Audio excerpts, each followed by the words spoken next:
Movie అయితే చాలా బాగుందన్న. ఫైట్స్ అయితే ఆసం. మన రామ్ ఖను బాలీవుడ్ హీరో ఉండు కదా, వాళ్ళిద్దరికి వచ్చే ఫైట్ సీన్స్ అయితే ఆసం ఉన్నాయి. చాలా బాగుంది మూవీ. 5కి 100% 3.5 ఇచ్చేసేసి రేటింగ్. చాలా బాగుంది మూవీ. లైగర్ నుంచి వచ్చిన డిజాస్టర్ నుంచి పూరి జగన్ లాంటి వాళ్ళు మంచి కంబ్యాక్ ఇస్తారైతే నేను ఎక్స్పెక్ట్ చేశాను. బట్ డబుల్ ఇస్మార్ట్ శంకర్ కూడా నన్ను డిసప్పాయింట్ చేశారు. ఇస్మార్ట్ శంకర్ 1 అయితే చాలా బాగుంటుంది మనకి. అండ్ అందులో కొత్తదనం ఉంటుంది. ఇస్మార్ట్ శంకర్ 1లో మెమరీ ట్రాన్స్ఫర్ కానీ కొత్తగా చూపించడం కానీ అటువంటి మాస్ డైరెక్టర్ తీయడం అటువంటి కాన్సెప్ట్ అనేది బాగా చూపించి ఇస్మార్ట్ శంకర్లు అయితే. కానీ అదే కాన్సెప్ట్ని కాపీ పేస్ట్ చేయడం డబుల్ ఇస్మార్ట్ శంకర్ తీయడం అనేది చాలా డిసప్పాయింట్ చేశారు. రామ్ గారిని 1లో వాడుకున్నంతగా వాడుకోలేదు.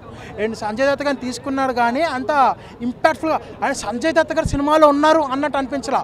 ఒక విలన్ ఈయన అన్నట్టు అనిపించింది. సాంగ్స్ గురించి మాట్లాడుకోవడం బెస్ట్. బిగ్ పుల్ సాంగ్ పర్లేదు అనిపిస్తుంది. ఇంకా ఇద్దరు హీరోయిన్ డ్యూయట్ సాంగ్లో అయితే ఇంకా దాని గురించి మాట్లాడుకోవడమే బెటర్. ఇంకా మనకి బొక్క గారి క్యారెక్టర్ సినిమా అంతా ఒక అయితే బొక్క గారు వచ్చి మళ్ళీ డిస్టర్బ్ చేస్తారు. కానీ ఆ డిస్టర్బెన్సే బెటర్ అనిపిస్తుంది సినిమాలో బొక్క గారి క్యారెక్టర్. కానీ క్లైమాక్స్లో బొక్క గారు ఏమయ్యారో తెలియదు.